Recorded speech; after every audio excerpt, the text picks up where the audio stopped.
when we collide.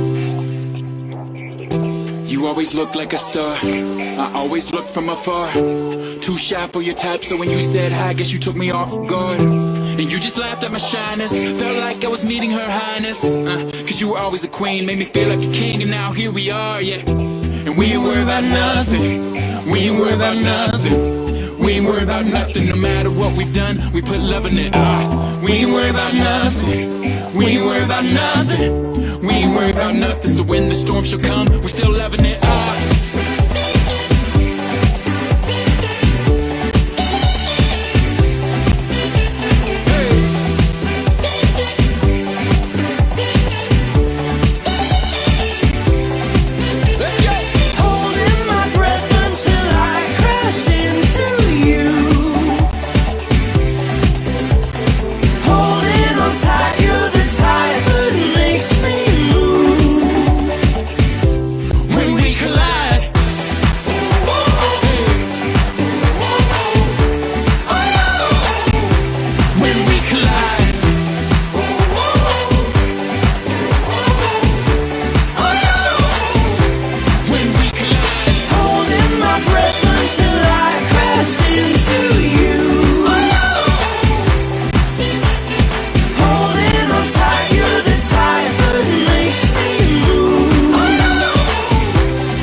Each other while the whole world is leaving, bleeding, feeling forgotten and sinking even. But the waves are crashing on us. That breathing's getting harder. Try to stay above the water. When we collide, yeah. Hey. We ain't worried about nothing. We ain't worried about nothing. We ain't worried about nothing. No matter what we've done, we put love in it. We ain't worried about nothing. We ain't worried about nothing. We ain't worried about nothing. Let the storms come, they're still loving it.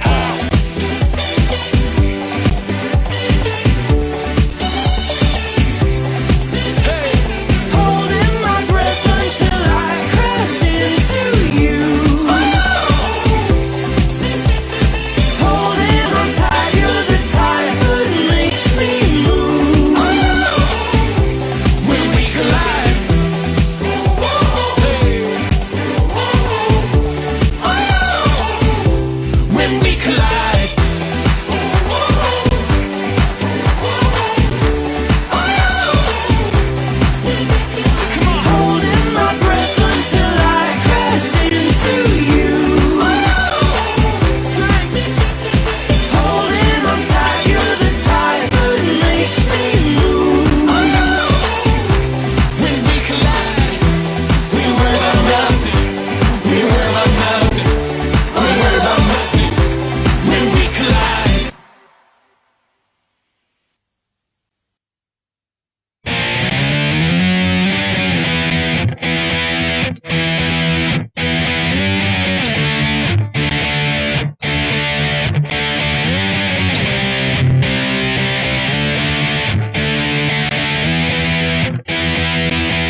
Hey, everybody. Hi.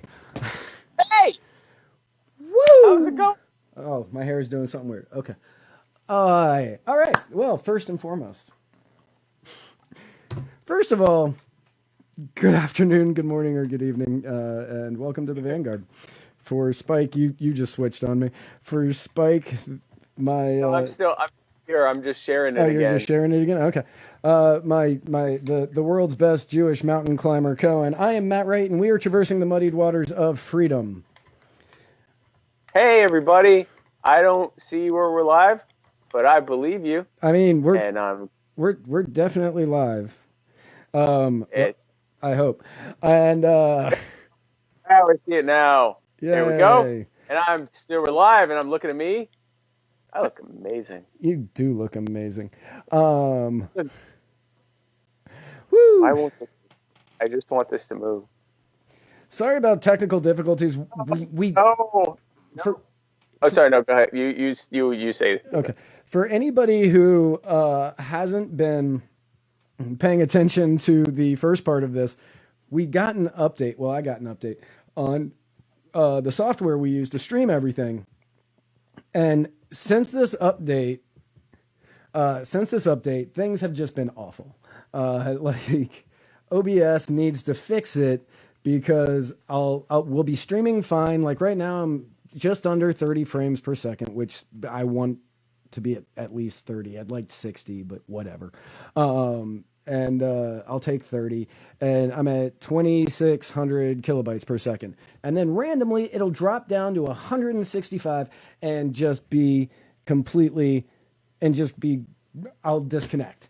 And it's awful, and it makes it very difficult for us to do this because all of a sudden we'll be disconnected, and I don't know what to do. So It's terrible, and we hate it. Hey, everybody. Hi. Woo. First and foremost, allow me to thank Grassroots Kava House for the kava that I'm drinking on today's episode.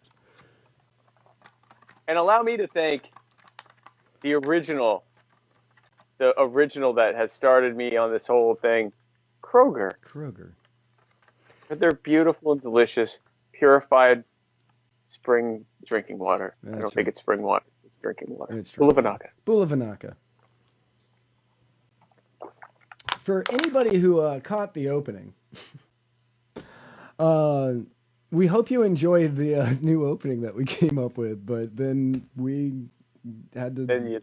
Yeah, that was on a video in a couple minutes before this one started.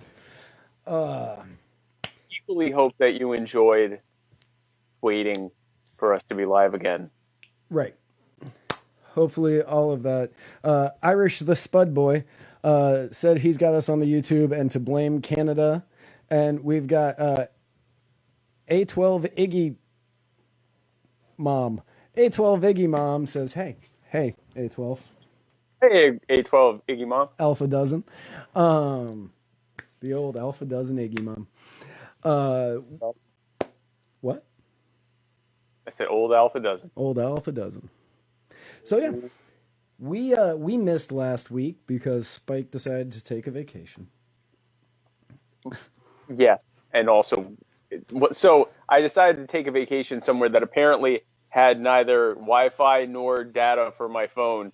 So I mostly just text messaged people last week and occasionally would get on to give comments of moral support. And that was pretty much all I could do last week. And but I did learn a great joke. Let's hear this great. Let's hear a great joke. I know I do. Well, good, because I want to tell it. So a moth is at a doctor's office. The doctor says, "Hey, moth, how can I help you?" And the don't. And so the moth says, "Doc, I'm not doing good, Doc. Let me tell you, it's really bad, Doc. At work, my boss, Alexandra Dostroyevskovich, he's a terrible, terrible man, and he's a tyrant to me, and he treats me terribly, and I mean his the way he treats me is equaled only by his incompetence, and he takes it out on me, and it's absolutely horrible. And when I go home, Doc, I go home to a family that doesn't care about me. Doc, I lost my little girl, little Lolita Raspuchnovich. I lost her. She died in the cold, as so many of us did last year during the cold. I lost her, and I miss her so much. She was my everything, Doc. And my wife, Doc, I no longer love her, Doc, and I just feel nothing for her anymore.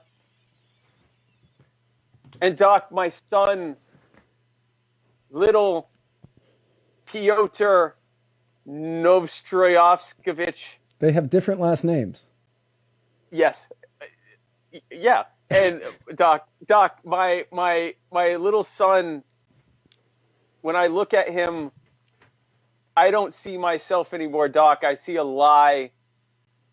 And I'll tell you, Doc, I'm not doing well. Sometimes I lie in bed and I look over at the pistol that I have loaded in the dresser next to me, Doc, and I just think, if only I were just a little bit more of a coward, Doc, I would just go and blow my brains out. Doc, I'm not doing good. And the doctor says, moth, that's terrible. That's horrible. I'm sorry you're going through that, but I'm a podiatrist. I can't help you with this. I'm not a psychologist. I'm not a psychiatrist.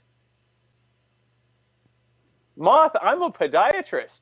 I can't help you at all. Why are you here? And the moth says, oh, the light was on, so I came in. Like, I know this joke really well. I knew you did with the way you reacted when I... As soon as you started it, I was like, really? You're going for Norm Macdonald without saying it in a Norm Macdonald voice. Oh, Doc, and my son, Doc, my son, he... Doc.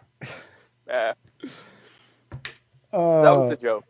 Yeah, great joke. It's classic. I appreciate that. Now we only have 20 more minutes to kill. That's right. Yeah, that's actually pretty accurate.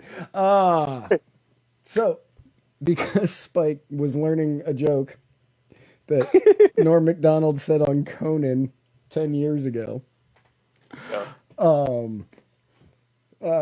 we missed last week. So lots of news happened over the last couple of weeks. Usually the good rule of thumb is that if I miss a week, it is the biggest news week. The last news week I missed was the one with the Mueller report, where Bob Barr's, or not Bob Barr. Is it Bob Barr? No, it's Bill Barr. Bill Barr. Good old Bill Barr. Bill Barr. Didn't Bob Barr run for president as a libertarian? Yes. Yeah, okay. 2008. Right. 2008. Bill Barr, Bob's lesser-known cousin, he released his summary of the Mueller report. What happened? So that was the last time I missed an episode, and then now the full. Speaking of moths, huh? So speaking of moths, the Mueller report, Doc, got released. The entire thing. All of it. The entire redacted. Not doing it. The entire. Yes. Yeah. No, you're good. Keep going. The entire redacted thing got released, and we now know that there was no collusion, and that Trump was not allowed to obstruct justice. No one would help him. Right. In obstructing justice. That's the biggest thing that I'm finding. Everybody's like, he tried to obstruct justice. Right.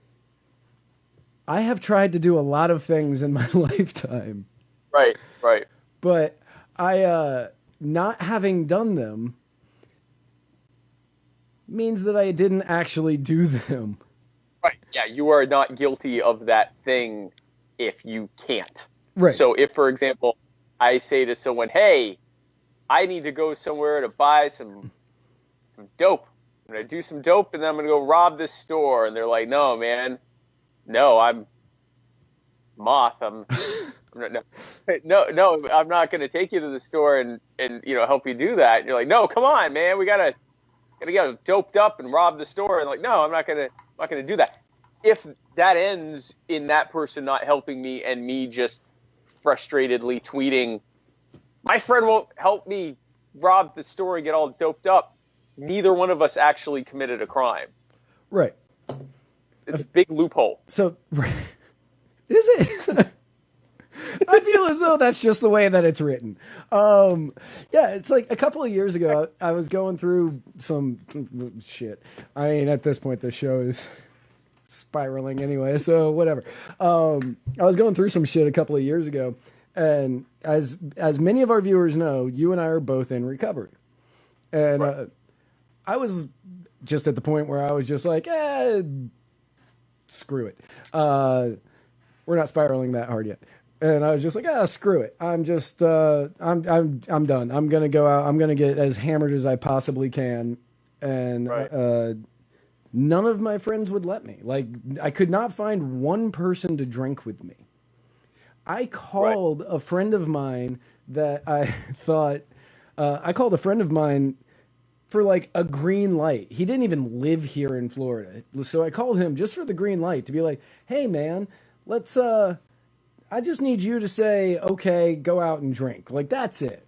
And he was like, no, I'm not going to be that guy. I'm not going to be the one to do that to you. You've been sober like 3-4 years. And, I was like, come on, man. Like, you just have to say, Say I can do it. right. Just say I can do it. And he said, no, I'm not doing that. And, that does not mean that I broke my sobriety. It means that I actually accomplished my sobriety. You followed this one weird trick to stay sober, And which is, I did not drink. and you didn't drink. That's a big part. So I know what some of you are thinking. Don't think that. Here's the thing is that if you don't do the thing, you are innocent of having done that thing. Right. So, yes, it's funny that Trump really tried to obstruct justice and no one would help him. And he, I guess, didn't know how to do it himself. Right. So just was like, witch hunt. And then would, go on to whatever. But this is a great angle for me, by the way. I mean, you look Even fantastic. You need to like raise your camera when you're sitting at the desk, because the right, like, hey, everybody, welcome to My Fellow American, because this is a good. It's very, it's gravity's working with me, right, and not against me. right, But if you don't, it's funny to see that no one would help him obstruct justice. But that means he didn't obstruct justice. that means he didn't do it. Or rather, I guess they can't. Mueller didn't have enough to make a determination for himself if Trump was obstructing justice. And then there's also the question of whether it's even possible for a president. There's a whole school of thought as to whether or not it's possible for a president to obstruct justice because a president is the head of the Justice Department. I don't see any other scenario in which that's argued. Like, you never argue like, oh, well, the governor is the head of the state. And so if he fires anyone that tries to investigate him, that's okay because he's governor. So it's never been challenged, but there's a whole school of thought that started during, I think, the Nixon era that said, well, he can do that. He's president or whatever. But the bottom line is that he didn't try as he might. He didn't obstruct justice. And we discovered that. So the Mueller report was 448 pages of Trump. I almost said Bill Clinton. I don't know. I was like, not him. Don't say that name. Was 448 pages of Trump not obstructing justice and not colluding with the Russians, which, the leftist media has been spinning and saying, no, he was obstructing justice. And a lot of people have been focusing in on this one part, on this one segment of the entire thing where Trump... Funniest. Oh, yeah, it's great. Where Trump got upset, and he got upset. He found it. Somebody came in. I didn't actually write that down. I probably should have. But somebody came in and told him that Mueller was going to be investigating him. And Trump got upset, and he said, "This is the end of my presidency. I'm fucked," which is a quote, so it's not us cussing. But yeah. Yeah, no, that's journalism. Right, that's journalism. Yes.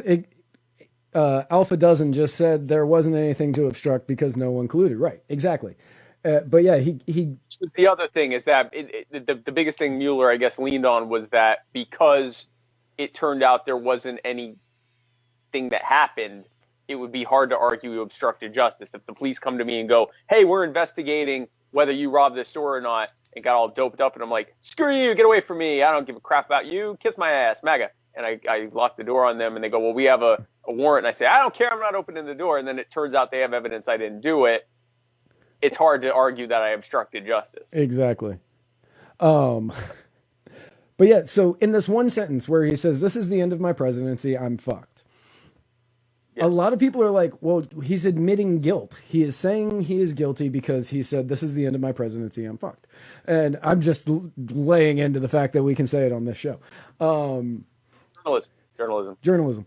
But in all honesty on this one, the way that I personally see it is Trump is a megalomaniac. We all know that. Everybody knows that. He is arrogant. Right. He's narcissistic. He's very into himself. He thinks he's going to be the best at everything. And having an investigation of the president while he is in office will always put some sort of black mark on that record. And I think, I believe, honestly, he may have known that there was no collusion. At the time, there was no obstructing justice or anything like that at the time yet. Right. But forgot to do something. Uh-oh. That was, totally forgot about that. Yeah, got it. I forgot to turn off the old notifications. Yep. Okay. Live. But yeah, so on I mean, air. so it would be like you're saying, it's like my presidency is over. This is like a black cloud hanging over my administration or whatever. Right. And didn't he further, that was part of the quote, but didn't he say something like, everyone's telling me that when you have a special investigation, it stymies your ability to do anything, and you can't get any of your agenda through or something like that. I think there was more to it where he was kind of saying this is the end of my presidency, being able to do anything. This will take years to clear my name and ruin my presidency. Right. So, I mean, to me, first of all, even if he meant it as, oh, no, they got me, they still didn't have that, there was still, again, there was a lack of evidence.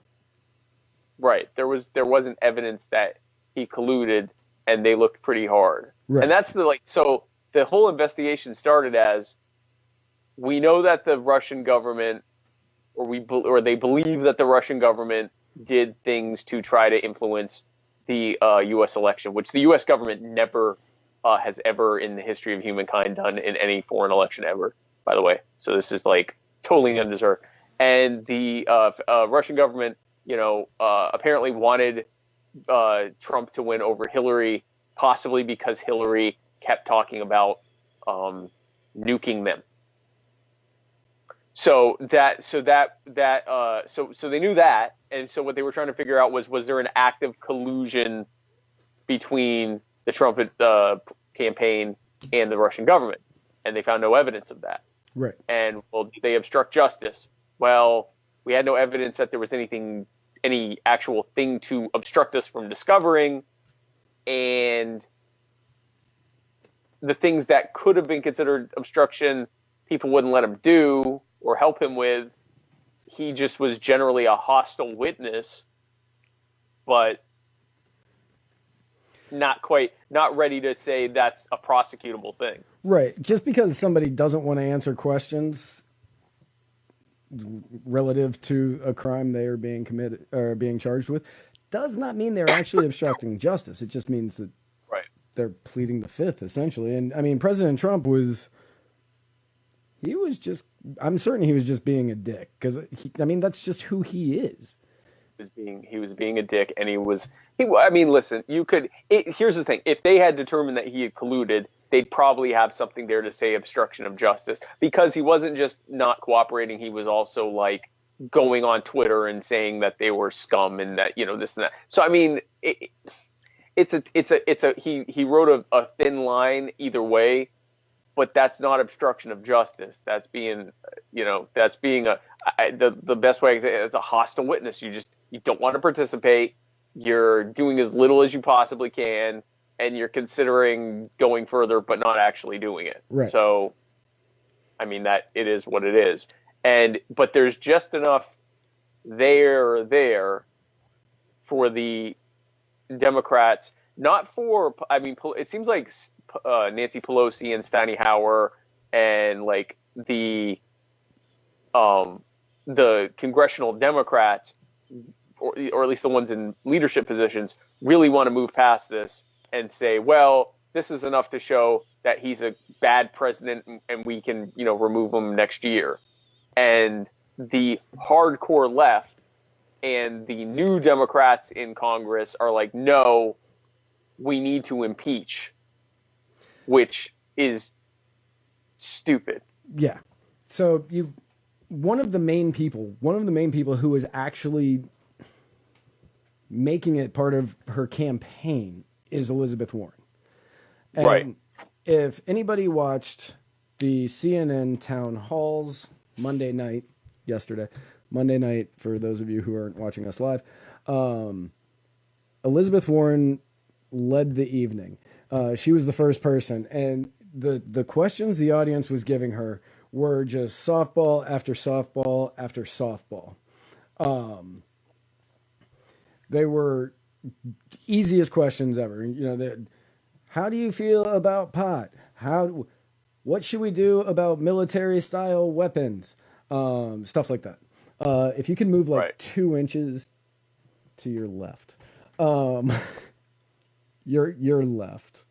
Yes. Perfect. You were just off centered and it was bugging the crap out of me. No problem. But I think Jake Tapper was the guy who was emceeing that one. I don't really remember, but he said, what do you think about impeaching the president? And she was going on about how the Mueller report was essentially saying that, yes, it shows that he was doing something illegal, that he definitely colluded with the Russians. And I said, now I'm gonna be real honest. I have not read all of the Mueller report. I have read parts of it. Right. Much like everybody else. And I think that... Right. There are a lot of people that have read all 450 pages or whatever it is. Yeah. I think it's 400 pages with 48 pages of like footnotes and bibliography and stuff. I don't know if bibliography is the right word, but I looked this up on Wikipedia. But all 450 pages of it. I doubt that Elizabeth Warren did. I doubt anybody did, minus Bill Barr. Bill Barr. Yeah. I got that one written down because I knew I was going to mess it up. But so she's going on and on about how she thinks that he needs to be impeached because there's obvious proof that he colluded and that the Russians hacked certain voting booths in Florida, which, I mean, if it's going to happen in a state, it's going to happen here. Florida, right. But basically, okay, so we're back. OBS, fix your shit. Sorry. This is insane. No, this is crazy. Like, no, I am apologizing to anybody who's watching us and who enjoys this show because this is frustrating as fuck. Yeah, this is ridiculous. This is absurd. I want all the money that I've never paid for OBS. For OBS, right? Not giving me anything worth it. No, it's stupid. But so the Mueller report is. It's like a Rorschach test for partisanship. It's whatever you see in it, and you This says Trump's guilty and that he's a jerk and that he's he didn't cooperate with authorities and he probably did something wrong. Right. This says that Trump didn't do anything wrong. Now the objective, because I think we're pretty objective because we don't really care about any of these people, is that there wasn't any evidence that he colluded, and that there was evidence that he was not cooperative and may have tried to obstruct justice, but that he wasn't actually able to, and because there was no collusion, it was hard. You can't really argue someone's obstructing justice if there wasn't an actual thing happening. And so Mueller kind of leaned on saying, I can't make a traditional judgment as to whether he should be prosecuted or not. I don't have enough here to say that he should, and left it at that.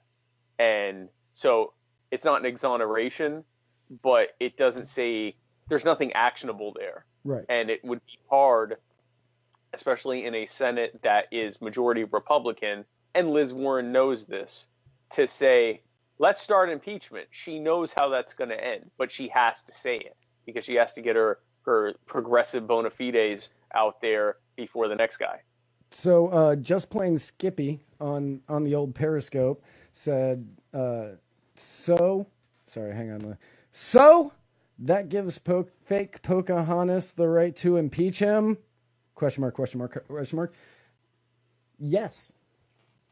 It does give her the right to attempt to impeach him. It does not mean that it will work, and it does not mean he should be impeached. But yes, she has the right to attempt to impeach him, just like any member of Congress has the right to attempt to impeach any president.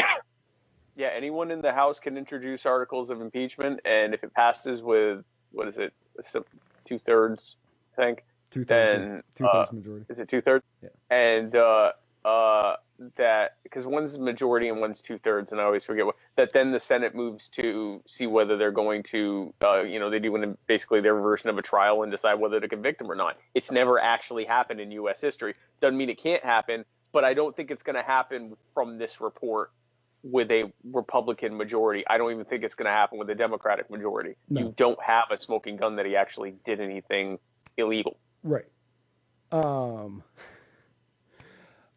Thank you for, we got some first-time viewers. Stefan Sears. First-time viewer, love Sir Beard. But first time watching us, well, we hope you enjoy us just as much as you love Mr. America, the Bearded Truth. Yeah, we love Mr. America, the Bearded Truth as well. Yeah. I used to have a beard, but I shaved it, so I apologize for that. I have never once in my life had a beard. Well, but you don't apologize for that. I don't, not even a little bit. You've evolved past beards. Right. So this report was a Rorschach test. It changes nothing in terms of what people think. I think Trump's opinion polls went up a couple points, and then they've gone down a couple points, and he's pretty much back where he started. Like, it was not going to be a game changer. And this is sort of what we've been saying from the beginning, that no one was going to walk away from this thing thinking differently than they thought coming into it, because it's just hazy enough where people can be like, they can take whatever they want from it. Exactly. And yeah, like you said, you Rorschach test, right? Right. So yeah, it was a Rorschach test. However you thought the Mueller report was, if you were on the right, you thought he was innocent. If you were on the left, you thought he was guilty. If you're somewhere in the middle, you looked one way or the other. Right. And no matter what the findings said, you're only going to believe your side. When you have a Bill Maher from Real Time with Bill Maher on TV saying, I don't need to read the Mueller report. I have a TV. Yeah, I already know he did it. Yeah. Right. I already know he did it. I have a TV. That's because you already have your biases in place. And while you and I, so the Mueller investigation has essentially been going on for as long as the show has been on the air. And we have been saying from day one, there is no Russia collusion. Proving us right once again. We nail our long-term predictions on stuff where we predict like years, months, weeks before anyone else does, we always nail it. Sometimes we predict what's going to happen tomorrow and are dead ass wrong. But on the stuff where it's like, this is what's going to happen in the future, we nail it every time, and we say it like that. We say it.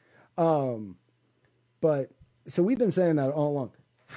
If we happen to have been wrong in this circumstance, which was a huge if, but if we had happened to have been wrong in this circumstance, then we would have gracefully admitted it and been like, yeah, no, he did it. Like, all right. Oh, yeah.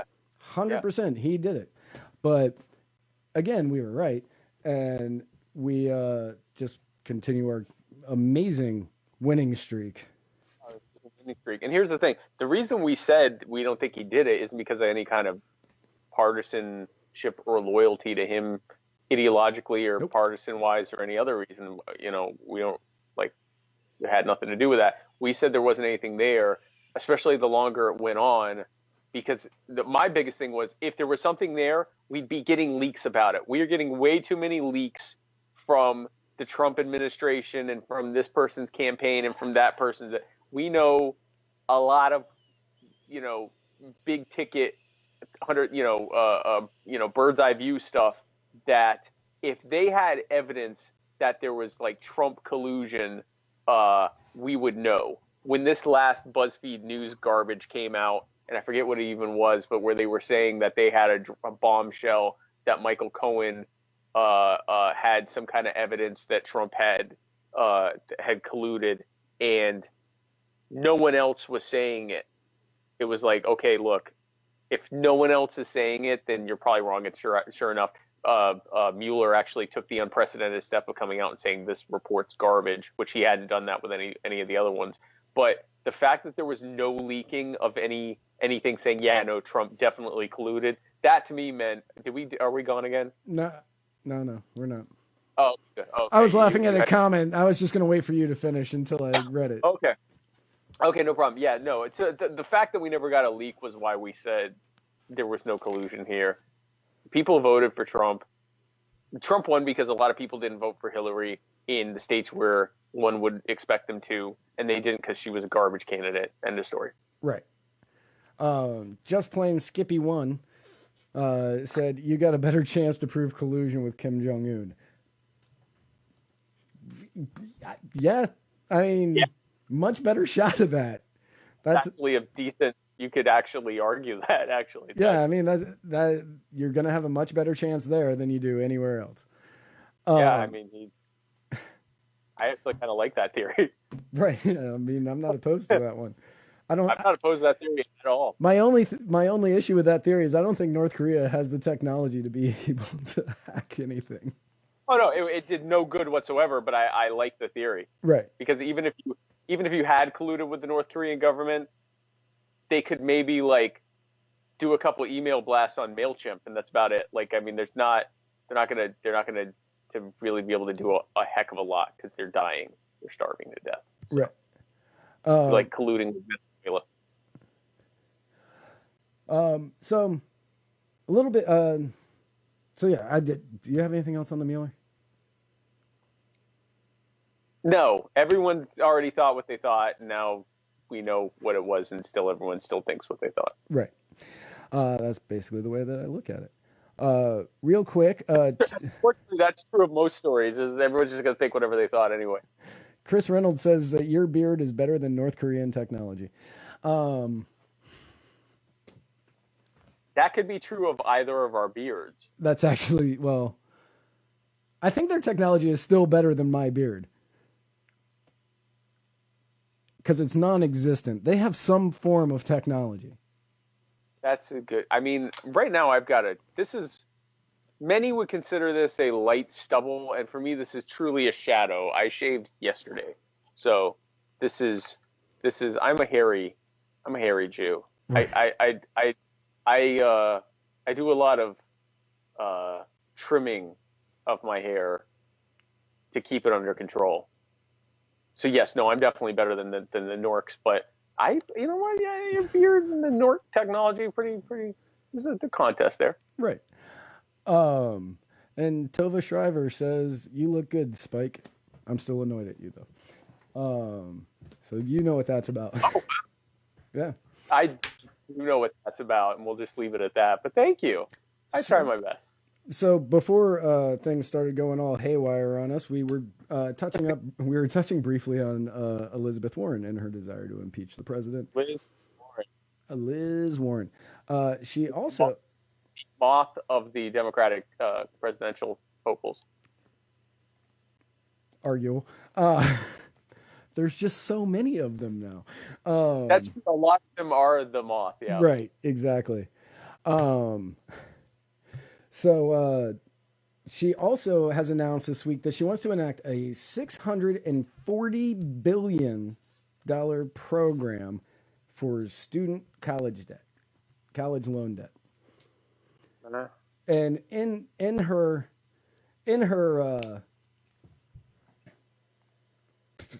offering, her plan, her scheme. She will pay off up to $50,000 of anybody that has college debt, which me as somebody with $50,000 worth of college debt, I'm like, great, except for the fact I know how that's going to happen, and I don't actually want that. Okay. Her plan also includes free associates and bachelors and trade schools for all who want it. For all who want it. I'm not sure if that's going to extend over to post-grad, which eventually it's going to have to extend over to post-grad. Because undergrad's going to be just as worthless as high school. Undergrad's already as worthless as high school. Be as worthless as middle school. Right. And so now you'll have to take post-grad to high school level. So, of course, it's going to go all the way. Everyone's going to have a JD. We're all going to have JDs with a 50% literacy rate. And but no debt. No debt. No debt. Sarah Branyan says, I'm going to mess this up. Shag Yeah, yes. Thank you. If someone knows Sarah, does anyone know Sarah? Thank you, Sarah. Please, someone tell Sarah I said thank you. Good pay, Sarah. I was looking at that going, man, I have no idea how to pronounce this. But so Elizabeth Warren is now, she knows that she is irrelevant. She knows that 4 years ago was the best time she could have run, and she didn't do it. So she is just tossing out whatever she can, wherever she can, being like, let's impeach the president. Free college for all. Now I'm pro-weed. Look at me drinking a beer. Reparation. Everyone gets reparations now, or only the black people get reparations. Yeah, she's throwing whatever she can and hoping it sticks. Exactly. And she apparently called some guy that donated $5 to her campaign and like, hey, look at me. I'm a normal person who calls, thank you for donating to my campaign, blah, blah, blah. Because I'm a normal human being who does that. I'm a normal human being because that's what I do is what normal people do is I run for president. Right. So I'm just like you, I'm running for president. Yeah. Right. Because, all of us are megalomaniacs, narcissistic, take over the government. Right. Who want to who want to be the ruler of the free world.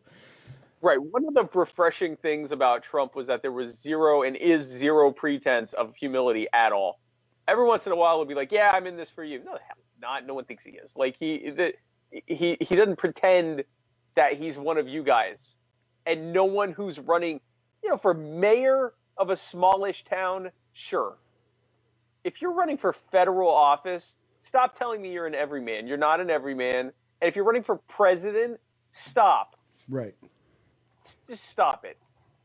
So, Chris Reynolds, Attorney Chris Reynolds, if you're Attorney Chris Reynolds, if you're in Florida, do I have his pen anywhere around here so I could read his phone number? I don't know if he'd want me to do that right now, actually. Attorney Chris Reynolds, fantastic attorney, great guy, one of my close personal friends. He's a Chelsea fan if you like soccer or football, depending on what you say. Chris Reynolds said, but her social media game is on point, undeniable. And I don't disagree with Chris often. But in this... in this situation, I gotta disagree with Chris Reynolds. Rare moment of incorrectness from Chris Reynolds' PC. I know. Wait, she's definitely on social media. She is. She is on social media. If I ever find myself thanking my wife for being with me in the kitchen and saying I'm glad she's there, I'd have to argue that my social media game is lacking. Maybe? Lacking. Honey, do you want a beer?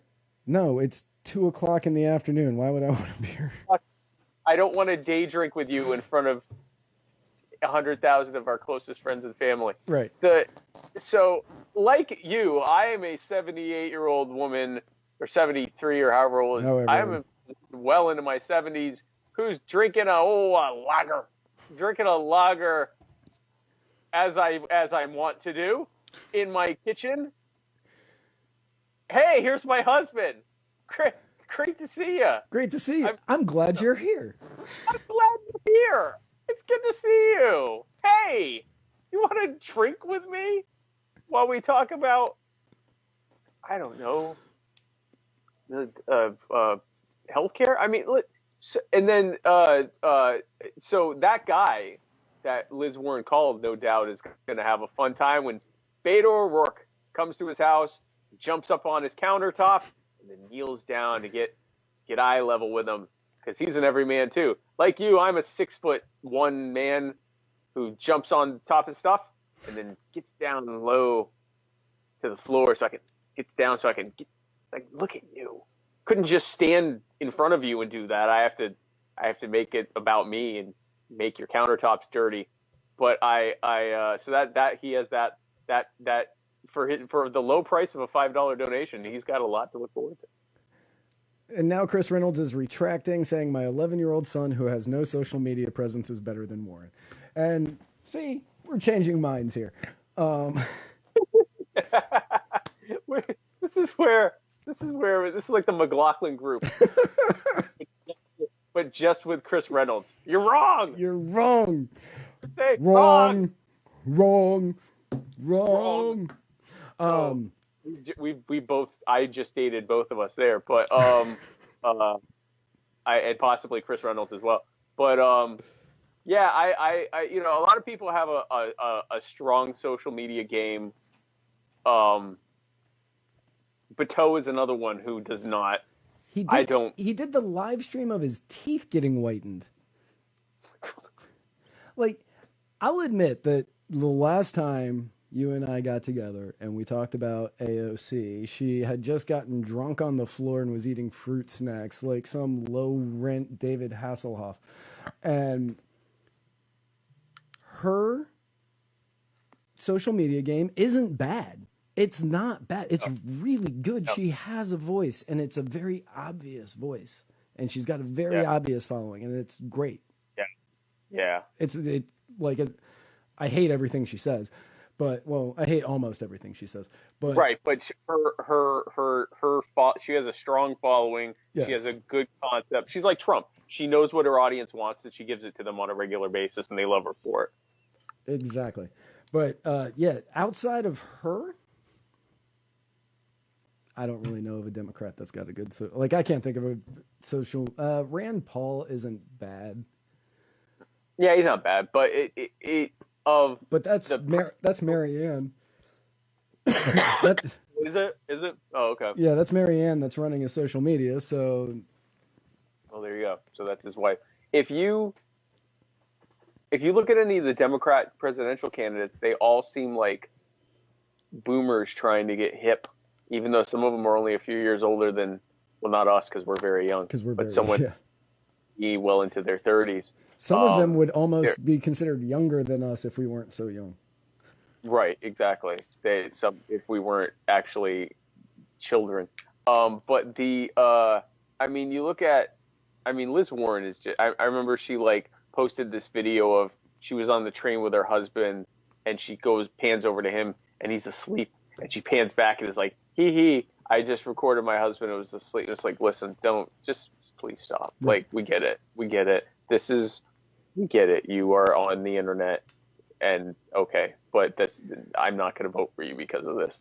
And no, she's desperate. She's doing what she has to do because she's a laughing stock and she's irrelevant and she's just throwing stuff out and hoping it'll stick, knowing that more than likely the more popular candidates will just co-opt any of her stuff that she doesn't have any kind of copyright on, saying I'm going to give everyone free stuff.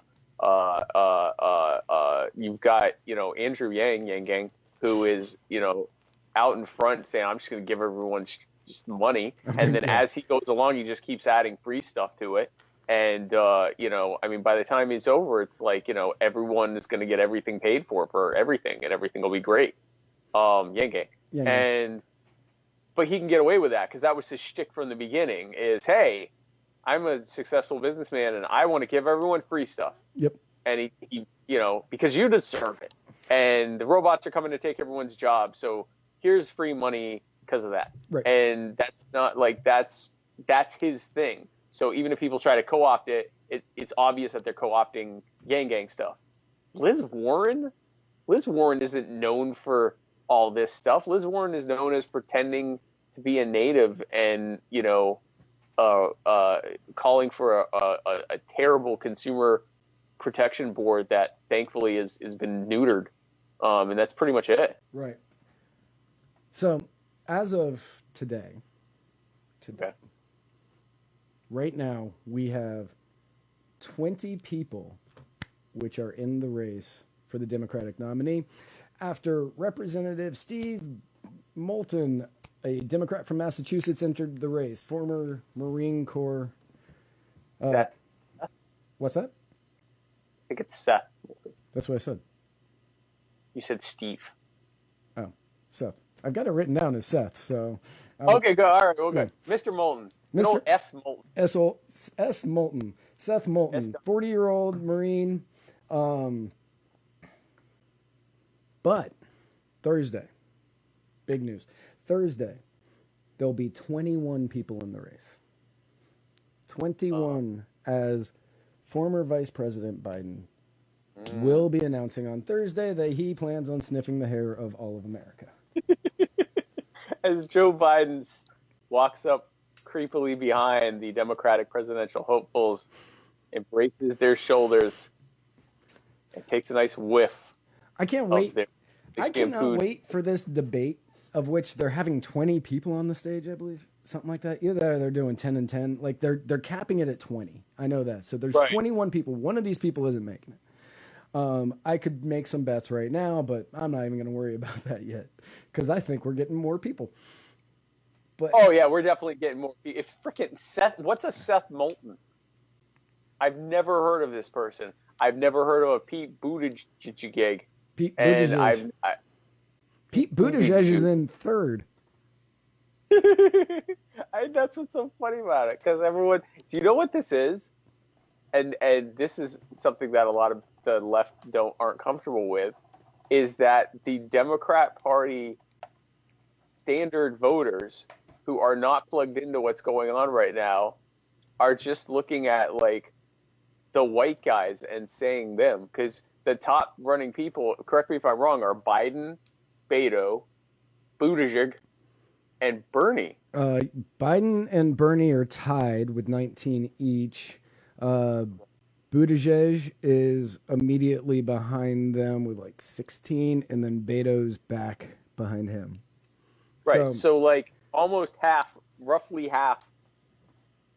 Yeah, no, actually pretty much half of the or over half of the voters are like white guy, and some of them are like gay white guy.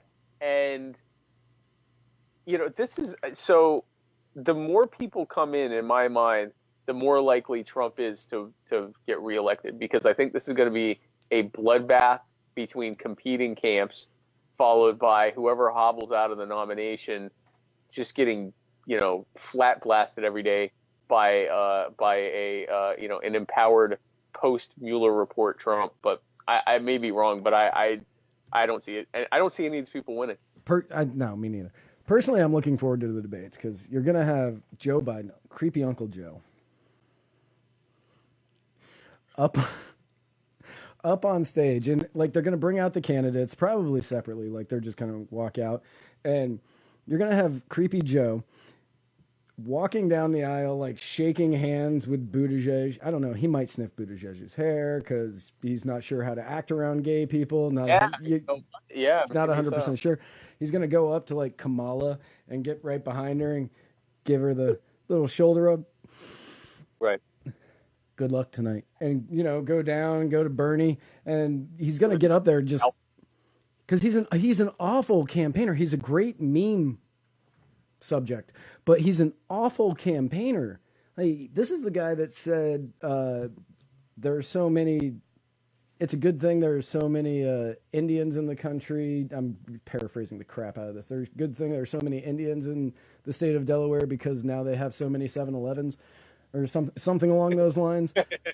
But he's not, isn't he the one that said when Obama announced that he was running for president, Bernie said something like, it's great that we finally have a nice, smart, clean black guy running for president or something something like that.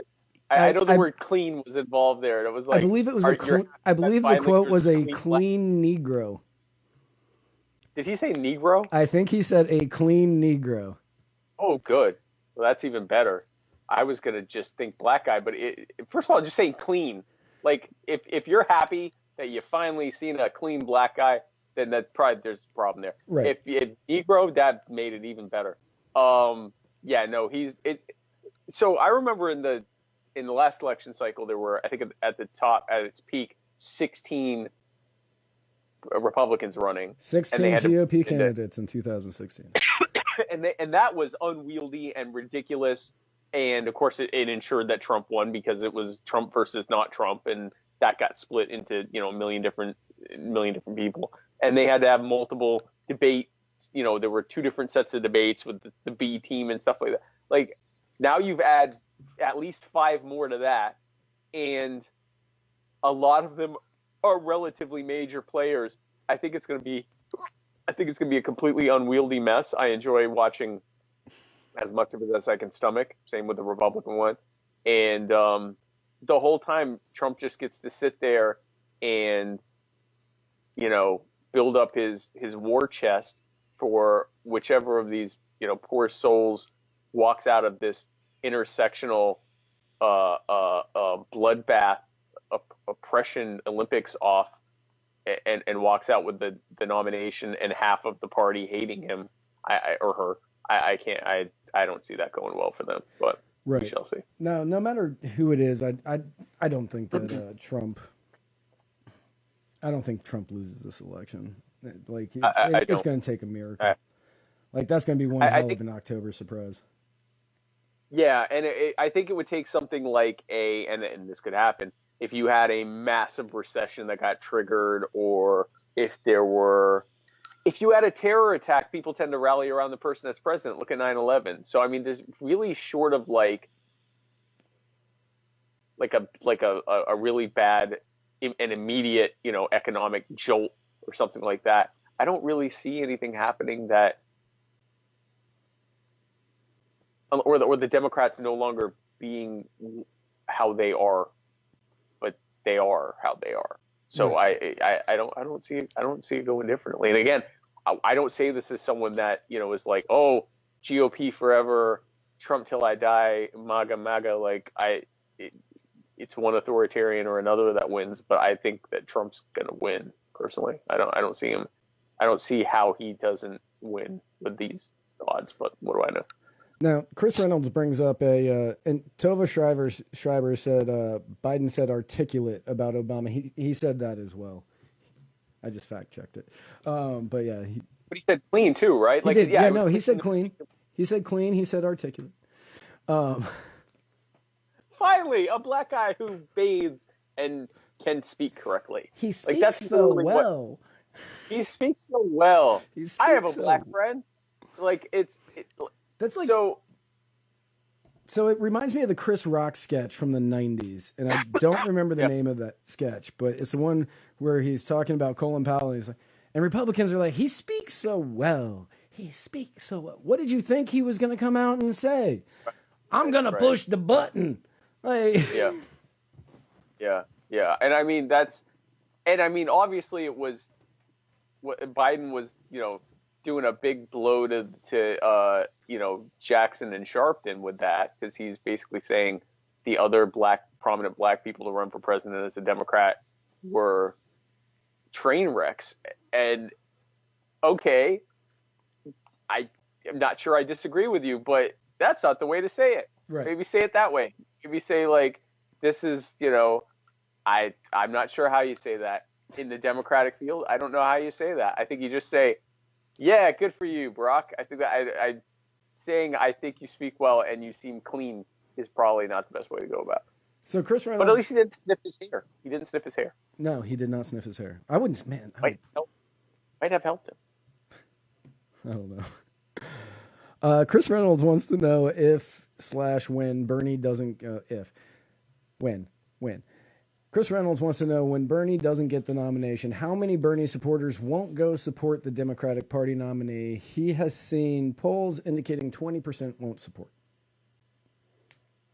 Depends on who does get it. I think if he doesn't get it, but one of the more progressive ones gets it, I think you peel off a lot of those diehards. There were a lot of people that were never Trumpers too, who said, I'm not voting for Trump. And at one point it was as high as, a plurality of Republican primary voters who said, I'll never vote for Trump. And, the realities of once it's the general election cycle and it's either Trump or Hillary. And a lot of them said, oh, great, fine, then I'll vote for Hillary. Yeah. So I don't think it would be that high.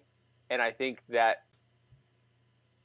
even with, people were upset that Bernie lost to Hillary, but they were upset for more than just the fact that Bernie lost. They were upset how he lost, the way that he was, they sort of systemically cheated him as much as they could, and also who he lost to, which was like the worst possible candidate. And so I think if Bernie gets dropped over Biden or even Beto, progressives are kind of sick of Beto all of a sudden too. I think that's because they know that he has zero platform minus the one he stands on. That's why it's the lack of a place compensating for no actual platform. So he stands on stuff. I like that. But they liked Beto when it was looking like he might beat Ted Cruz, which, you know what? No one likes Ted Cruz, so I get it. But now that it's, him versus Kamala Harris or Cory Booker or, someone like that, now the sheen isn't quite there like it was. But so I think if Bernie loses to like a Biden or someone like that, then I think a lot of people stay home. If Bernie loses to a Kamala Harris, which is ironic because Kamala Harris is probably among the most like law and order conservative, if you could even call it such a thing, among the crowd. I mean, she's locked up more black people than every other person in the field combined. So, but I think if he loses to her or to Cory or to some of the other ones, I think a lot of them get peeled off by the general, even if they complain a lot. I think that they vote. I think that Biden is the most likely to win, and he's also the most likely to then lose to Trump precisely because the hard left is going to be like, nah, I'm fine with whoever wins. I'm not going to participate in this. Right. Yeah. If it's going to even if it's a Buttigieg. Yep. Even if it's Buttigieg, I see them switching over. I don't see him voting for an establishment. I don't see him voting for Elizabeth Warren or Kamala Harris or Cory Booker there are so many of them.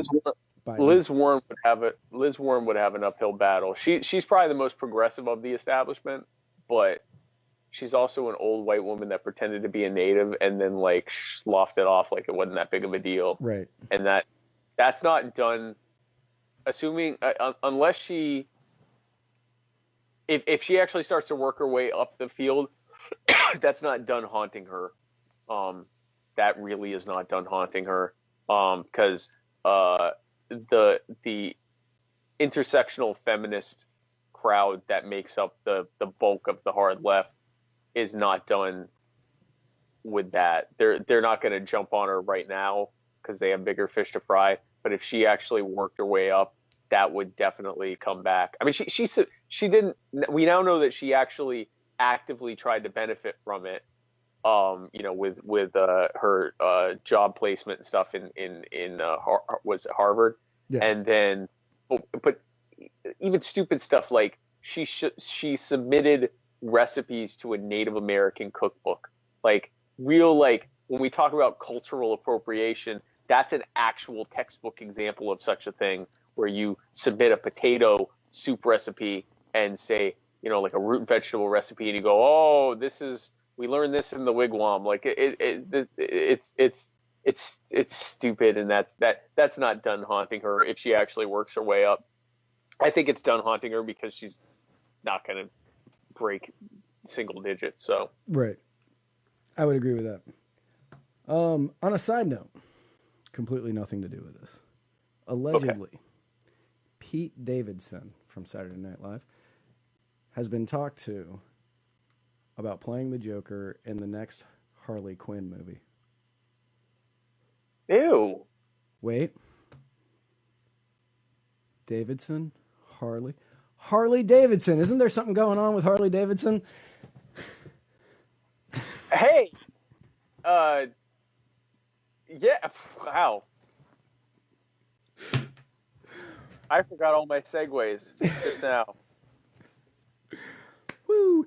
Pete Davidson is not actually in talks to be the Joker in the next Harley Quinn movie. Harley Davidson. Oh man. When I was a jockey, I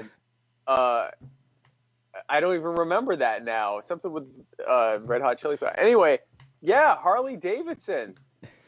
I am so flustered right now with that segue.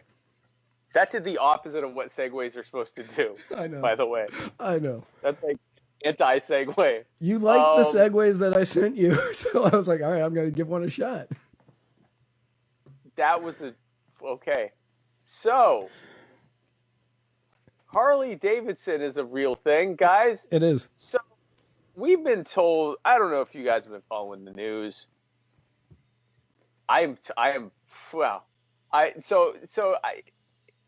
Hey, everybody. I don't know if you've been following the news, but we've been told that the best way to have trade is to negotiate for fair trade deals with foreign countries where if you can picture two people sitting in chairs and one person says, if you don't stop punching yourself in the face, I'm going to punch myself in the face even harder. And that person goes, you're a loser. I'm going to punch myself ever harder than you could ever even imagine punching yourself. That is ultimately a trade negotiation, because tariffs, taxes on imported goods, all of these things do far more harm to that government's domestic consumers than it does to anyone else, because they're the ones paying the tariffs, they're the ones paying the taxes on these things, and by driving up the median price of these products, yes, it might potentially make the domestic producer of that thing, it might now make theirs, the same price as their competitors. But what it also does is it makes people less likely to buy that thing in the first place because the price is shot up. So then they sell less of their product as well, and it doesn't help anyone. And so we have a few more recent examples of this. One of them is Harley Davidson. And they had, I can't even say Harley Davidson anymore after that segue, but Harley Davidson saw a 26% loss in profit from the last year. They attribute it to two sets of tariffs. One is the EU taxes on imported vehicles to EU member nations, but they said the biggest one was the Trump tariffs on steel. So most steel, because the price of producing steel in the U.S. is so high because of labor and environmental regulations, most of companies would import steel where they can get it much cheaper. And now because they can't, their products are way more expensive. And so to offset that, Trump has issued even more tariffs on the things that on the companies they're competing with. And so it's just a huge mess. So that's one example. Another example. And so Trump is now promising retaliatory tariffs against the EU to help Harley Davidson. And then now you have we now know that washing machines have the washing machine industry is falling apart right now. For many years, Whirlpool dominated the washing machine industry in America, but more recently they've gotten competitors like Samsung and LG and foreign competitors, and they're complaining that they actually have competitors now. So Trump issued a tariff on washing machines. Now, washing machine prices have been steadily dropping for nearly 10 years now. It's been a golden age of buying washing machines, believe it or not. I didn't know. I haven't bought a washing machine in 15 years. But yeah, I know. But if you were in the market for a washing machine, best time ever to do it, except for now. Washing machine prices have shot up to all-time highs.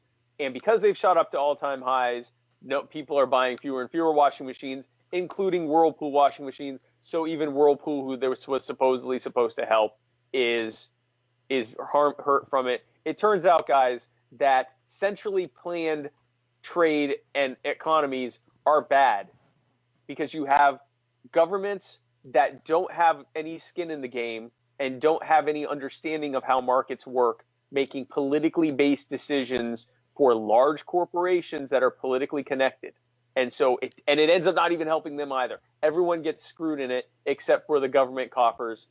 So the government raised, I think it was $82 million in these washing machine tariffs, and it cost consumers like $2.6 billion more, some ridiculous thing. So for anyone saying that tariffs and these trade wars and all this stuff is a good idea, the next time you go to Walmart, I want you to go up to the greeter and say, "Hey, you dick, I have a big trade surplus with you. I'm buying way more stuff than you're buying for me. And if this doesn't stop, I'm gonna tax myself every time I buy something for you." And then you sit there and wait for them to blink. You got to argue from a position. You got to negotiate from a position of strength with them. If that sounds absolutely stupid and ridiculous to you, then so should the trade wars. Yep. Did you watch? I'm just waiting for the segue. Did you watch any of the town halls yesterday? I did not. I did not. I watched a couple. I didn't watch all of them because my brain couldn't handle it. There was one thing that was kind of besides reparations, there was another thing that was kind of a standard in all of them. And I'm going to ask you your opinion on this. I know that you and I agree. Well, you don't think anybody should be voting, but you and I agree that somebody who has served their debt to society, who has gone through their prison sentence, should be able to vote again. Mm-hmm. Right. A new thing that if people can vote, if we're told that, if you're a citizen and you haven't done anything wrong, you can vote. If you've done whatever this state claims is your debt to society, I think at that point you should be able to vote again. Yes. Right. Now, a new thing that they are rooting for is you have Bernie Sanders saying that he wants people in jail to be able to vote. Oh, wow. I believe that should be popular. Yeah, that'll go over real well. Yeah, Bernie Sanders is kind of going after the Boston Bombers vote.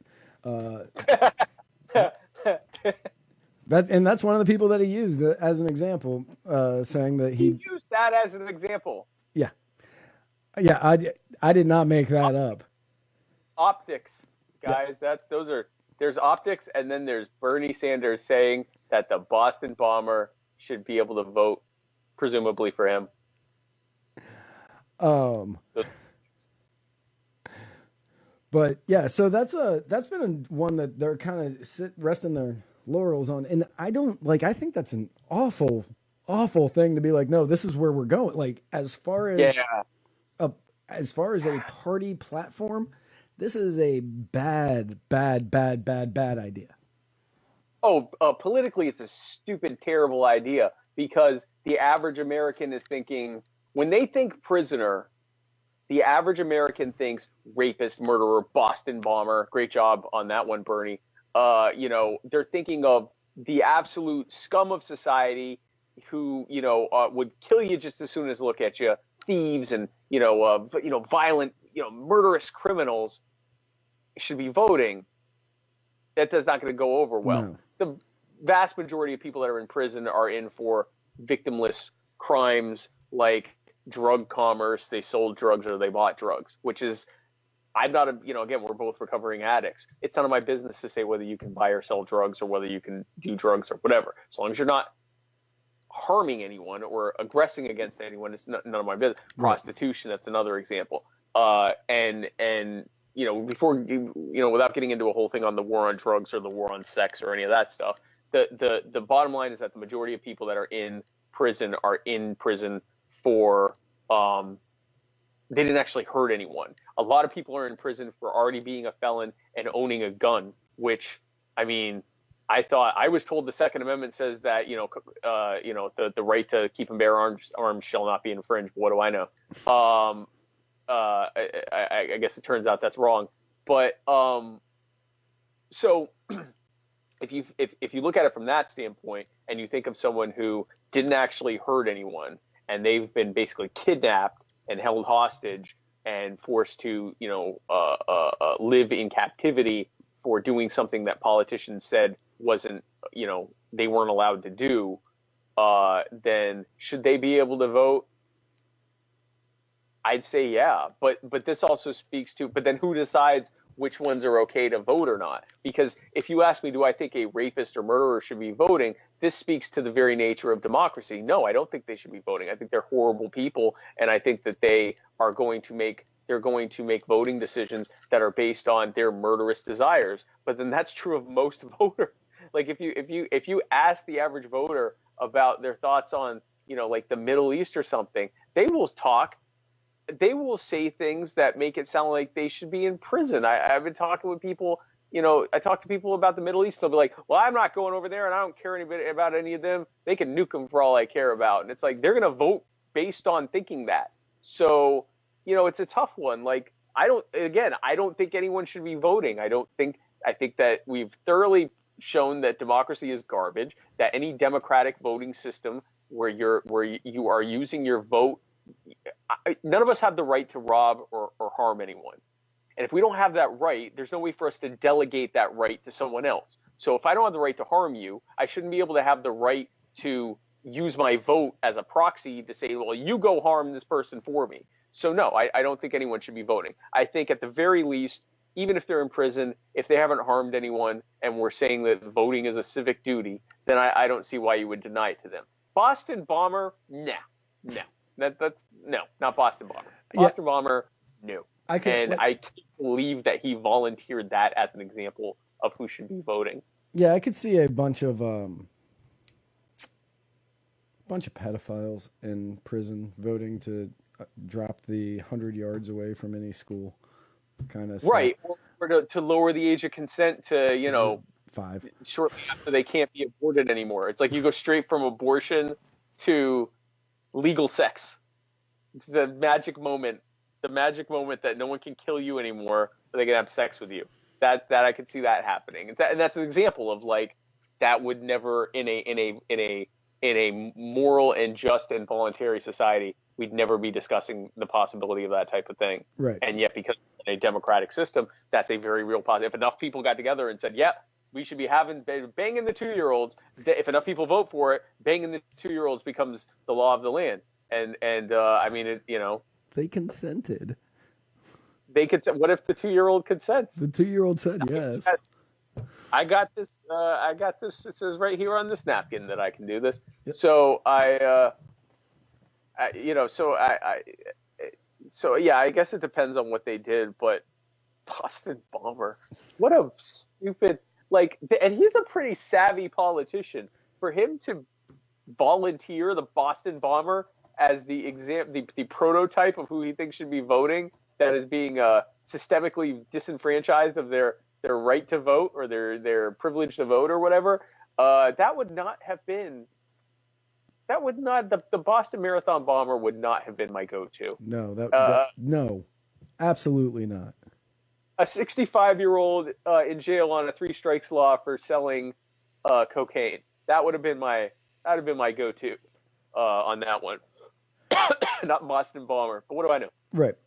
I'm also not running for president.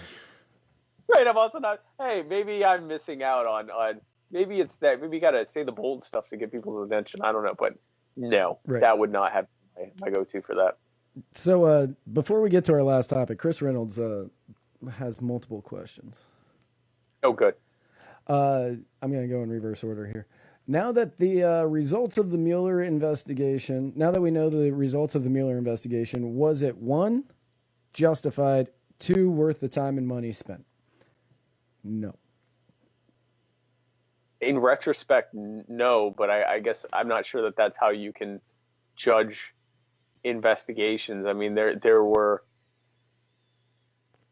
In all honesty, yeah, I think they knew from the beginning there was actually no collusion. I think that was a well-known thing. There was no collusion. They knew that they had a Facebook post coming from Russians that were trying to like divide the country and blah, blah, blah. And they were just saying that, yeah, there is a possibility that Trump had something to do with it. But I think they knew that wasn't factual. And this investigation was intended to find something illegal that he had done that they could impeach him on. I believe that's what it was. So, no, I don't think it was justified. And I don't think it was worth the time. And what was it? 300 million spent? 30 million? I don't know. Yeah. I mean, it was a lot of money spent. But I think that they had a slim hope that they could get him on something. I don't think, put it this way, was it done objectively? Just to make sure justice was done? No, I think it was done with the hope that they would find something. I do think it appears that they didn't try to doctor evidence to make it look like he did anything, but they were certainly going from the hope that they could find something. One thing Donald Trump has done, not consistently, but he's done, is he has besmirched the federal law enforcement and intelligence communities, which is good. And he hasn't been consistent with it, but he has done it. And that is an unforgivable sin in those communities. You are to take what they say as gospel. Right. At best, you're allowed to ignore it. And really, you're not even allowed to ignore it, but you have to ignore it passively and just not address it. And when he says things like, well, we've killed people too, or, well, they were wrong about this and about that and about this and about that, you don't get to keep doing that without them being very upset. So I think they would have loved to have found something. So was it worth it? That's a very subjective thing, but I in retrospect, no, it wasn't worth it because it didn't find anything. Right. I will also say this. I think that Trump should pardon Julian Assange for 2 reasons. First of all, it's the right thing to do. And second that's of all, another thing that happened last week. Oh, Julian Assange got arrested. Everyone knows that at this point, but Trump should absolutely pardon him because it would be the right thing to do. He is a journalist who released something that was given to him after vetting and redacting it as he felt necessary, which is what journalists do. And also because can you effing imagine how Trump's opponents will respond to him pardoning? If for no other reason than entertainment value, he should pardon him. Next question. Okay. Next question. Can we get a better name for Mayor Pete? Feels more like a student council nominee than a presidential one. Maybe it's just me. Mayor Pete Buttigieg of South Bend. Buttigieg. You have a gay man whose last name has booty in it. Yep. And so it's very difficult to make a nickname for Mayor Pete that's not inflammatory. Good old Booty Pete. Which inflammatory was a lot like his last date. Yes. Right. Sorry, sir. You have Buttigieg. You've got Buttigieg. You've got Buttigieg. I guess again, in abstract, yes, there should be a better nickname. I just don't know that there is one because his name is terrible. His name is awful. Pete is fine. Buttigieg is a very sharp downhill turn from Pete. Barack Obama was kind of consistently awkward, at least for an American running at a time when we were at war with a Hussein. that was an odd time to be. It'd be like if your name was Adolf back in 1940, Adolf 1938. Kaczynski was the serial killer back then. Jack the Ripper. I don't know. Like it was an odd time to have a name like that, but he owned it. Jack the Ripper from the 30s. Yeah, from the 30s. And Kaczynski, old Ted Kaczynski from the 30s. Also from the 30s. All of it from the 30s. David Adolf Koresh. David Adolf Koresh, the guy who set off the things in the subway in Japan. So, yes. So, yeah, I don't know where you're going to go with the name. Buttigieg is not. I mean, I've just been calling him like PB, but that's peanut butter. And, that's just got way too many connotations. There's just not the man's name is Pete Buttigieg. You call him Mayor Pete. Mayor that's Pete. Really what it sounds earthy and folksy or whatever. Mayor Pete. Mayor Pete. And really, you're just trying not to say anything like that is in any way that could be in any way construed as homophobic anytime you say his name. Right. And anything with booty in it is, that's just flat out. Right in the rim there. Huh? So, don't ride Pete's rim, guys. Yeah. Next. Question. So, no, there is nothing better than Mayor Pete. No, that's it. Mayor Pete's the best thing we got going. Right. And also, nobody knows exactly what he stands for. I think he's he's against global warming. Not for it. He's not for global warming. As opposed to us who just want the globe to warm. Right. His next question is, has the Trump presidency changed the executive branch for future presidents? If so, in what ways? I don't think so, because Barack Obama, and I may be wrong here, so if I am, Spike will correct me. I believe that Barack Obama wrote more executive orders than any president ever. In modern times, FDR wrote this ridiculous number, but he wrote it at a time when you wrote them individually, and Obama came from an era where you kind of would group them together. And so it depends on who you ask, but he's definitely up there. He wrote a tremendous number of executive orders. So the only thing that I could think that Trump has changed for the executive branch for future presidents is he is so active on his social media, where he is his own press.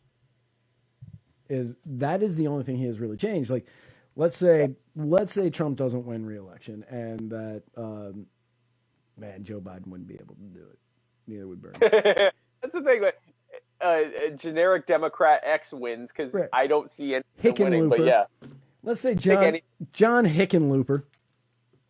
John Hickenlooper wins the Democratic nomination and goes on to beat Trump.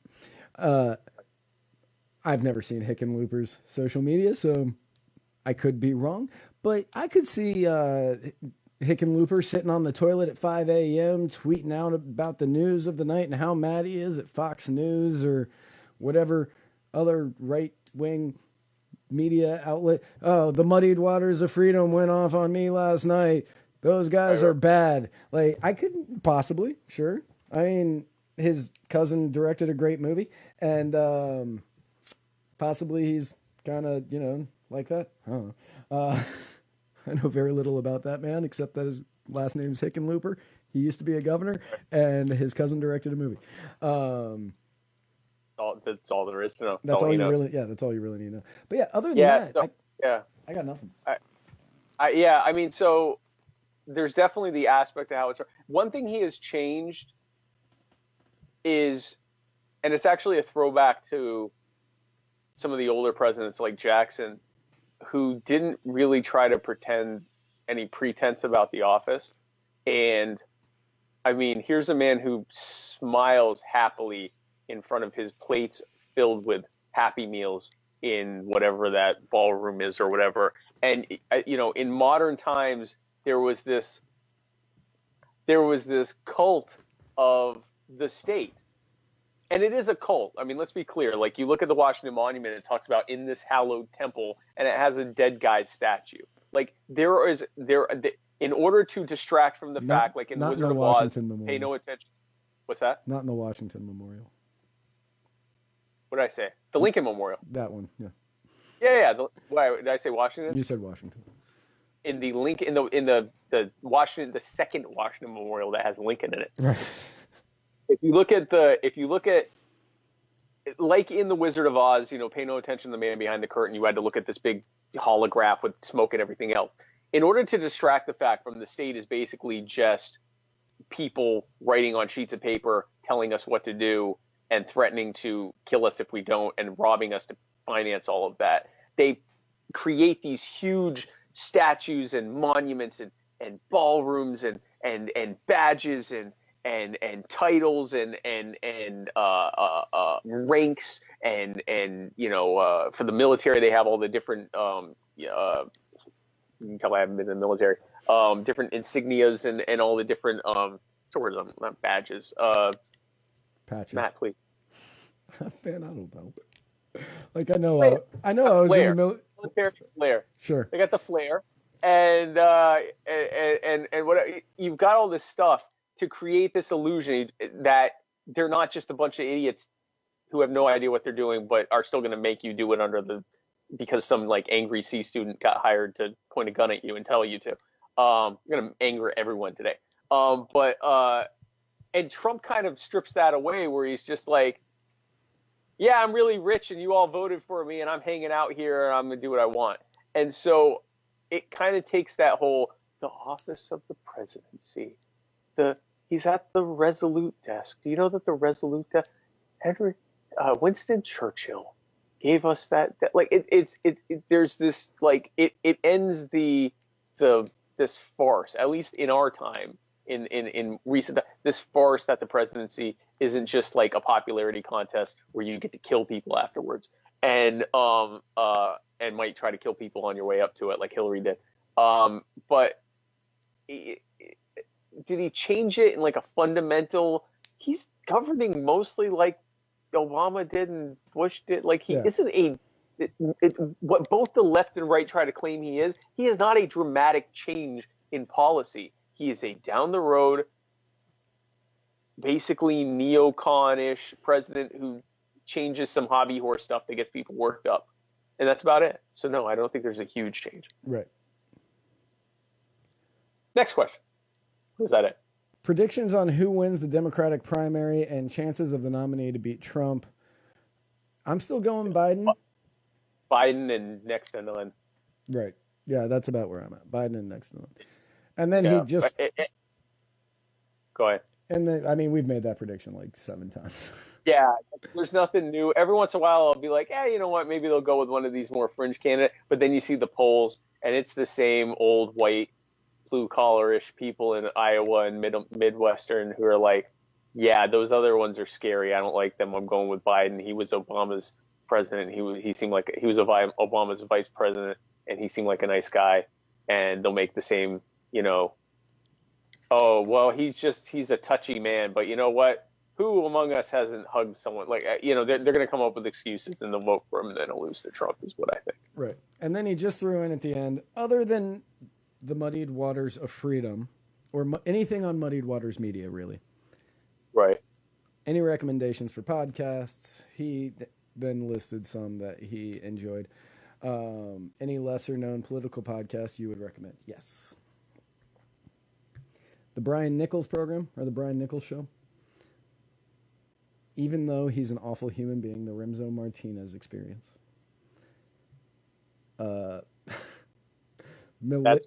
That's only Matt recommended. Mill Liberty with Caleb Franz.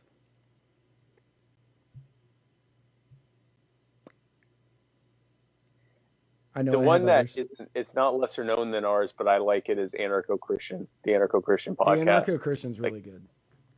Yeah, I like them a lot. If you're a person of faith and are wondering about this whole thing, that is definitely uh, one I would check into. Oh, They completely demolished the idea that the Bible is telling you should be a good citizen to the government. So Something's Off with Andrew Heaton. Big fan.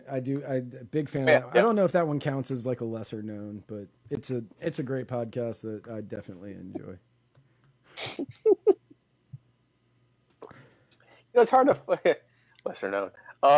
Yeah, so those are who we would recommend. So what do we have more topics? We just have one more. But first of all, Oh. I want to point out this is the first episode since we have started this program of December whatever 2016 in which I do not have anything right here. There's no That bump. was for Mueller investigation. Right, yeah. I mean, this is what he was investigating. Was the bump that used to be on my forehead. Yeah, that is what he was investigating. And now that it was taken off, they were like, okay, well, let's just end this investigation. And there's nothing there, yeah. Right. No in there, yeah. Yeah, so it's weird. I haven't seen my head without that bump in like 2.5 years. And because it started when this podcast started. Oddly enough. Just started Yeah, growing. it just started growing with this podcast. Streaming radiation. Right. Fun story. I didn't notice it at first, and then I just started to notice it, and I'm like, oh, maybe he got in a fight or something. But I'm not a nosy person, so I'm like, well, it's his thing. I'm sure he sees it. And then at one point, we just didn't talk about it. And my wife was like, is he okay? What is? And I'm like, I don't know. I'm not gonna. And she's like, you should ask. And I'm like, I will never ask. And then at some point, I think it was on the air, and you brought it up, and you're like, yeah, I'm getting this. I'm like, oh, you have a bump? Oh, I had no idea. But a bump? Where? Show me now. So yeah, no. So it's been a season of releasing. It has We've been. released your Tumor. your bump, your tumor, My tumor. benign tumor. We've released 9.5. Mueller into the great retired agent region, and we've released those things. Yes. Good for us. Right. So go ahead. I just saw the edits you did on this. So it turns out over the weekend, yeah, it was for all of you out there who celebrate Christian holidays, which I don't. I didn't even realize that it was Easter until places were closed. So first off, our thoughts go out to the over 300 people who died in the bombings of churches and hotels in Sri Lanka. Of course. And over 500 injured, over 300 dead.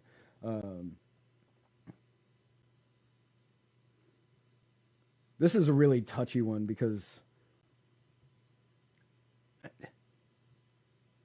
we all know who did it.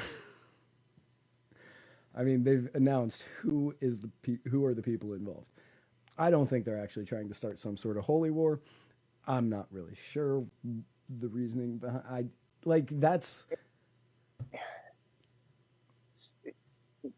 There's two segments of, if you, for lack of a better word, Islamic terrorism. Right. There are those who are, and I group them differently because in my mind they are not. One is terrorism and one isn't. You have people that are, or it is terrorism, but it is from a completely different school. So you have people who are reacting, they're reacting to U.S. military and foreign military invasions and bombings of their lands, people coming into their neighborhoods and killing them and their loved ones. And they're responding by attacking those people and then attacking as sort of in the way that we say, oh, you got to attack them over there before they come over here. They attack the societies that are essentially bankrolling those invasions and attacks into their land. So they're sort of counterattacking. So in my mind, if you've suicide bombed a target, is that morally different from drone bombing it and you're still killing civilians and knowing that you're going to kill civilians and doing it? I think you have a hard time arguing that. That's that. This appears to be people who are, and we're seeing very similar things in Nigeria, where you have people who are Muslim who believe that God wants them to kill non-Muslims just for being non-Muslim. Right. And, the Sri Lankan people have nothing to do with the invasions of Muslim lands or anything like that. I mean, that they're not involved in that. These were, people going to church to worship in church for what is arguably the biggest holiday in the Christian faith. and so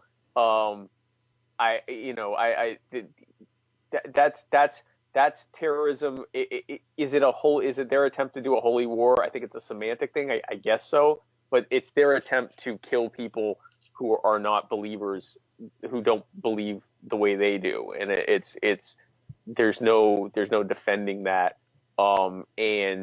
It's a horrific thing.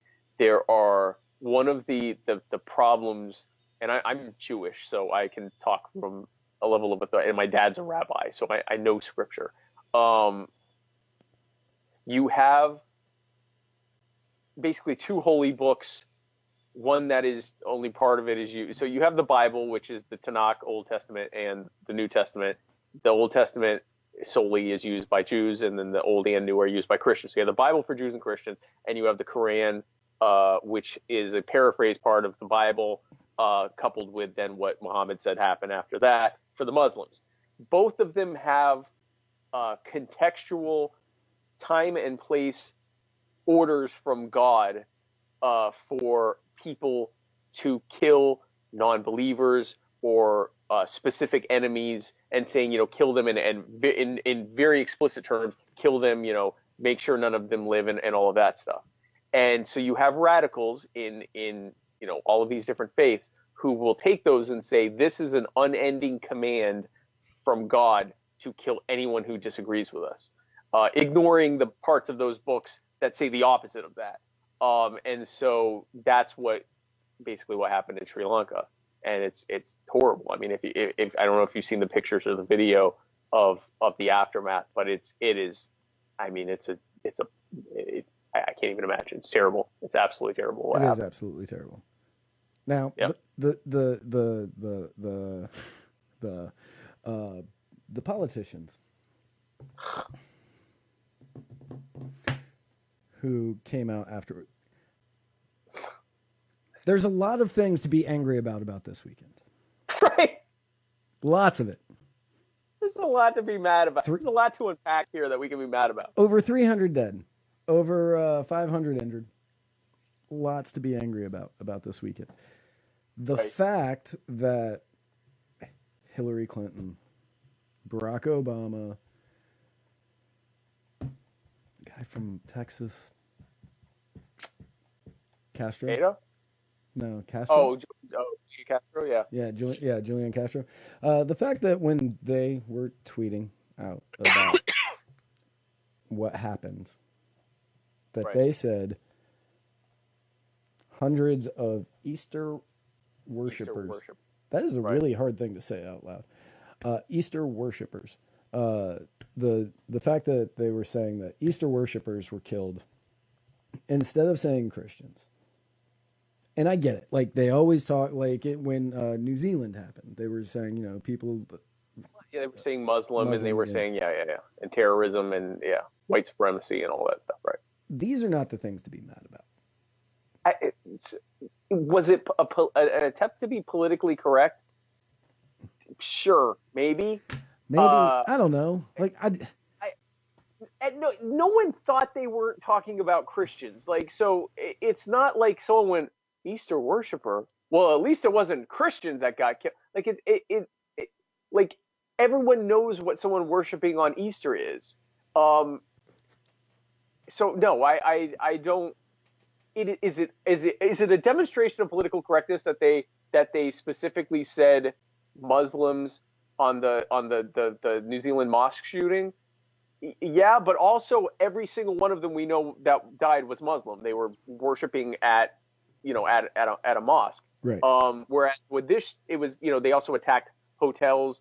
So I'm sure there were and it's a majority. I want to say Hindu country. Where Christianity is one of the very small minority. It's like 7% of the population. Islam's like 8%. So I mean, it is an overwhelmingly non-Christian country. So it's conceivable that there were even some non-Christians at the churches for Easter or whatever. So I mean, would it have hurt them to say Christians? No. Is this the thing to get upset about? I don't think so. And if it was the thing to get upset about, when Donald Trump tweeted about it, he tweeted about the people, and I don't have it in front of me, but he tweeted about he talked about the hundreds of people that were killed and hurt in this horrific attack on hotels and churches and hotels in Sri Lanka, and that the U.S. was going to pledge their support, whatever. He didn't say Christian either. He said churches and hotels. Right. Another thing not to get upset about, because they did. They attacked people worshiping on Easter, and they attacked churches and hotels. And earlier that day, I believe, or on another Easter, Obama had tweeted, Michelle and I want to wish our fellow Christians a happy Easter holiday or something like that. So no, I don't. And Hillary apparently has never tweeted the word Christian, not once, because she's a reptile, an actual reptile. And so I'm not going to defend her, but it's just a weird hill to die on, and it feels like people trying to make it about themselves. I'm not saying that's what they're doing, but that's what it feels like, that they're trying to make it about themselves. And again, the fact that they weren't also upset about Trump not mentioning Christians is like, it strikes me as a media that a portion of right media that wanted to manipulate people's understandably high emotions for political purposes, and a voting and politically speaking public who was more than happy to oblige them on it. And it seems like outrage Olympics, and maybe let it be about the people that died instead of how it made you feel, I guess. Exactly. Like of the things that you could be mad about from this past weekend, you're picking the most literally the most mild thing when it comes to that situation. So again, our thoughts to the families, and thoughts and prayers. Absolutely. And I can't even. When you hear these kinds of numbers, you're like, that's terrible. When you see it and you realize, like, I made myself watch that mosque shooting. I made myself look at this footage of like dead people in pews just strewn about, and people like losing their minds. Their ears are still ringing from the explosion, and they're looking at all their dead. I can't even imagine. It's absolutely horrific, which kind of underscores you're mad that Obama tweeted Easter worshipers. Like, I mean, first world problems, really. Like, like the truest, first world problems that I don't like. Yeah. Brown man tweet bad. When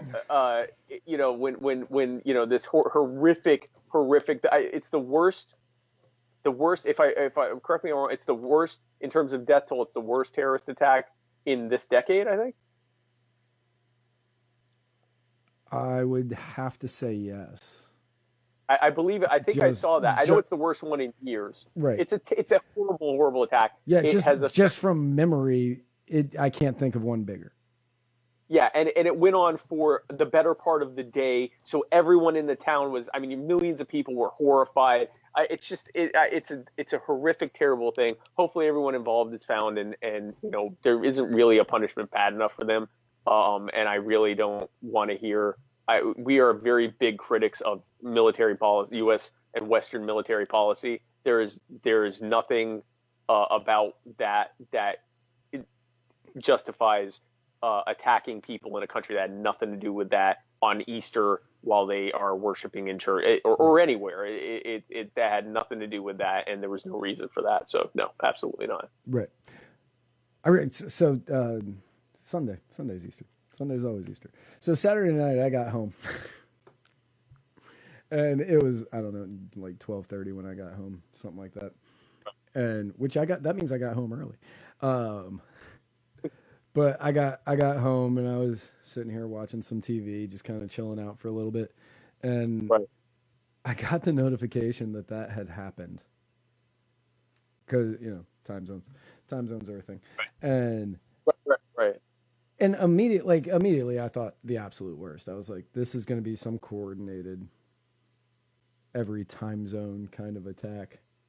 And like a global attack. And thank God it wasn't, really. As it hits Easter in every country, it's gonna right.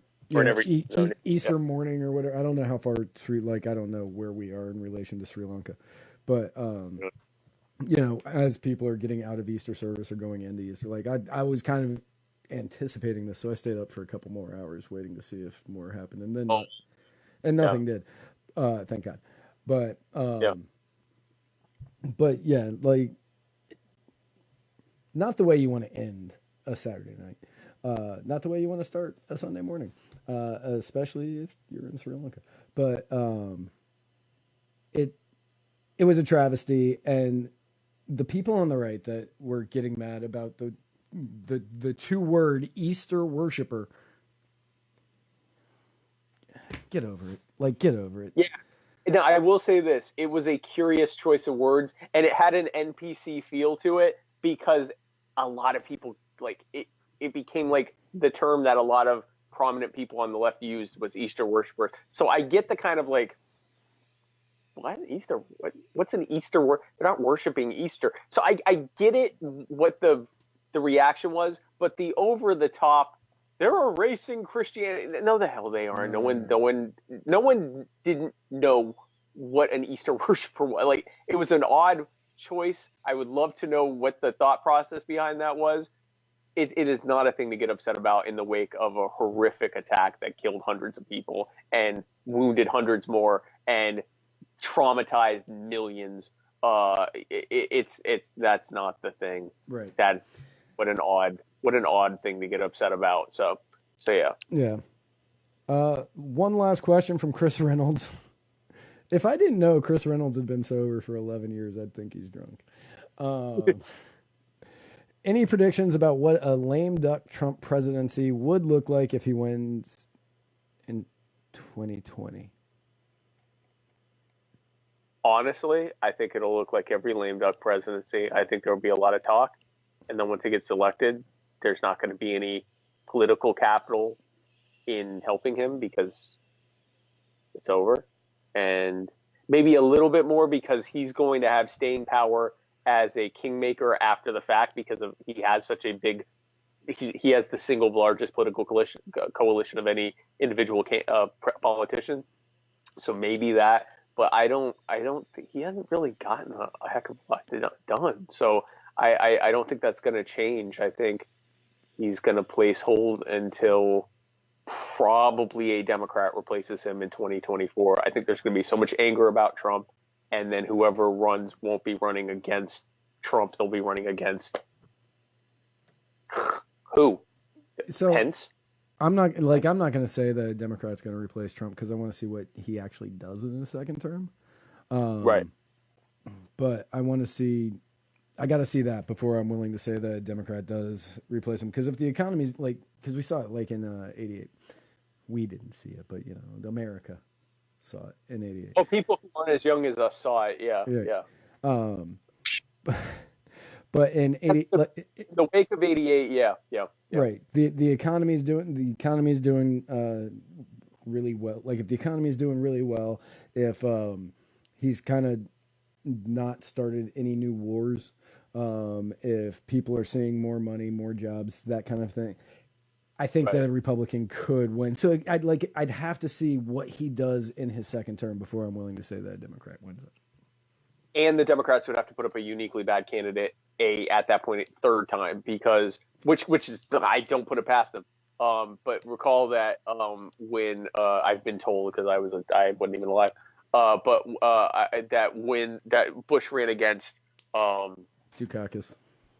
Caucus, I knew it was Michael, the former governor of, or I think at that time current governor of Massachusetts, who was well known for releasing Willie Horton on a furlough program, who then went and held hostages in a daycare center and killed a bunch of people, and that was like what he was known for nationally, Right. And he was really a really uniquely terrible candidate. Plus, there was this sort of wave in post, Reagan. So yes, you're right. That could happen. Typically, the usual American voting pattern is they vote for the incumbent to get reelected, and then they vote for the other party because they've sort of gotten this 7-year itch. They want new blood, and so they go pick the other party, and then they vote to reelect that guy. Obviously, that doesn't always happen, but the typical pattern is that they vote for the incumbent, and then they vote for the opposite party the next time around. There are always exceptions, so it could happen, but I don't. Trump's actual presidency hasn't been as dramatic as the messaging and the way it's received. Right. That's drama, not so much what he's done. What he's done has been largely, and it appears to be because his aides won't do a lot of what he wants them to do. But it's sort of been this like zombie neocon presidency that we've had since the 1950s, 60s. So. Right. So, yeah, like, again, yeah, he just keeps asking questions. Jesus. Sorry, Chris. Like, we're probably over time. It's hard to tell. We've got 3 separate videos for tonight. Like, not that we really have a time, but. But we're over. Yeah. But yeah, no, I think that it will just be more of him trying to get a wall built that will never get built, and him talking about his second round of tax cuts that probably won't come. There might be some tax cuts. There might be a second round of tax cuts. Depends on what happens in the House. Yeah. There's a lot of stuff. I do think that he's going to put up a good show of a fight for the wall so that he can say, I tried my best, but no one wants a wall. He doesn't want a wall. No one who's in any position of, even if you want border security, except for highly populated, highly trafficked areas, like where 2 cities are near each other or there's a city near the border, a wall is really, really dumb. It doesn't make sense in low traffic areas, which is what the vast majority of the U.S. border is vast wilderness. It doesn't make any sense. But in a high traffic area, like if you put up a wall in the high traffic areas, they'll just go to the low traffic areas and make it a high traffic area. Yeah, they'll travel several hundred miles in the desert. That it's just anyway. It's the wall across the entirety of the U.S.-Mexico border is as dumb as it sounds. And if it doesn't sound dumb, then I don't know what to tell you, because it is. Yeah. It's very, like, look at how long it takes the government to make a bridge. And now you're going to tell me about a wall across the whole. Anyway, go ahead. So the last question that I will accept from Chris Reynolds, only because I need to point out that he is wrong once again. Who has the best chance to give us a fun Howard Dean Yahoo moment in the 2020 presidential race? Okay, so that was not a Yahoo. Howard Dean got up on the stage when he started losing to John Kerry. Yeah. And he was talking about how they were going to run all the way to the White House, and he did not say Yahoo. He went, yeah! In the greatest moment I have ever seen a presidential candidate do. In television history, it was the greatest moment. Yeah. That was the moment that his campaign was over. It was, because up until then, he might have been the vice president. That was the moment that he was relegated to never serving in any administration ever. Right. He went, For no reason. so- No one solicited any kind of response like that from him. And he amped it up. There was a Red Bull involved there, no doubt. And he that was fun. But who's the most likely to do something like that? If I had to guess, right now, Bateau. Yeah. Especially if it's like becoming obvious he's not going to get it. Yeah. And it'll be even better because he'll be up on some kind of higher platform. And then when he does it, he'll get up. Right. And I don't know if he still drinks or not, but if he does, there's a chance he'll fall. That will end if you go and falls over drunk, that end of your hopes there. Right. Howard Dean will celebrate. Howard Dean will jump on top of him and be like, finally, I'm not the biggest moron here. Right. Okay, good. So, sad news, guys.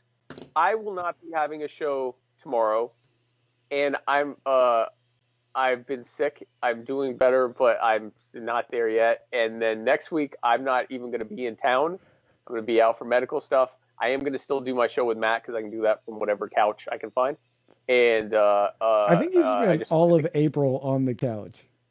I have been. This has been a couchy April. The April of couch. It's been a season of couches for me. Right. But wow, really? For episode 100, you're going to be on a couch? Oh yeah. Okay. Yeah, no, definitely. That's the couch gang episode. But so 2 weeks from now, barring the unforeseen, I will be back at it again with my fellow Americans. I may have a guest, or I may just be me. I don't know, but I will be back. And then tomorrow, who's on the writer's block tomorrow? Tomorrow, I have Tyler. I don't really know what his real last name is. Tyler 420. I've got Tyler 420 on the. Yeah. I've got Tyler 420 on the writer's block on Thursday, not tomorrow. And then Jason Lyon closes out our week with Mr. Murica, the Bearded Truth. And then the Shabbat episode, my favorite of the Bearded Truth, the Shabbat one. The Shabbat episode. And then we take 2 days off. Then Mr. Murica, the Bearded Truth, opens us up. And then next week, on this date, on Tuesday, right about this time, if we can get everything working. Maybe, we stay live. Yeah, maybe earlier if we can get everything working. The 100th episode of Muddied Waters of Freedom.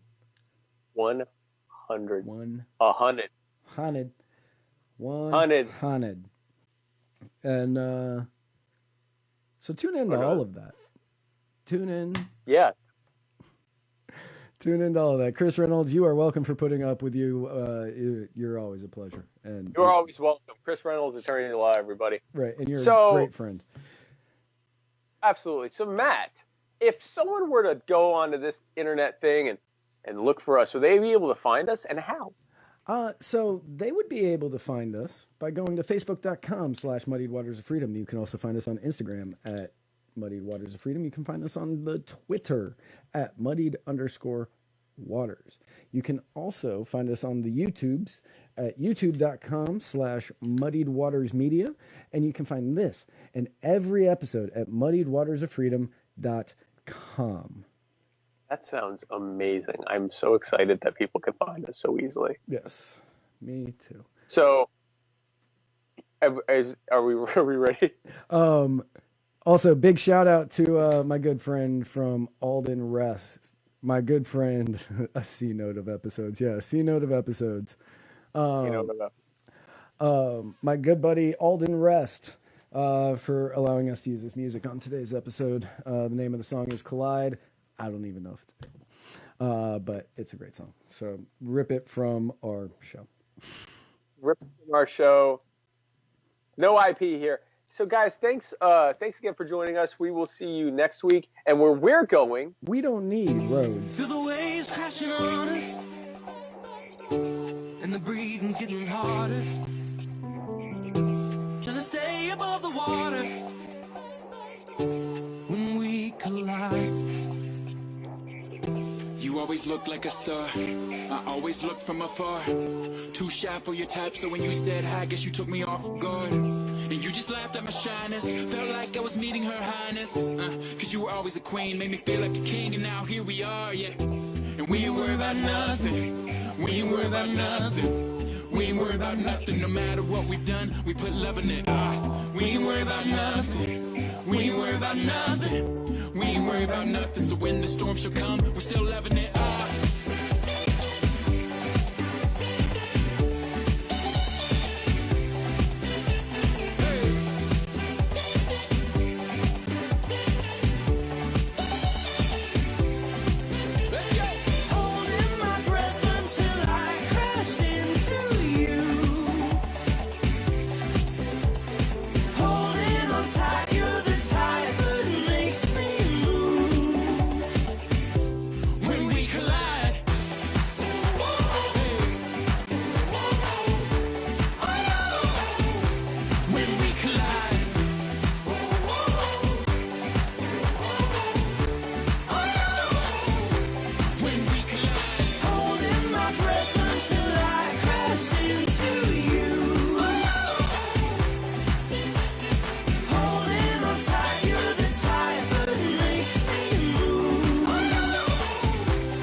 Each other while the whole world is leaving, bleeding, feeling forgotten and sinking even. Though the waves are crashing on us, and the breathing's getting harder. Trying to stay above the water when we collide, yeah. Hey. We ain't worried about nothing. We ain't worried about nothing. We ain't worried about nothing. No matter what we've done, we put love in it. We ain't worried about nothing. We ain't worried about nothing. We ain't worried about nothing. Let the storms come, they're still loving it.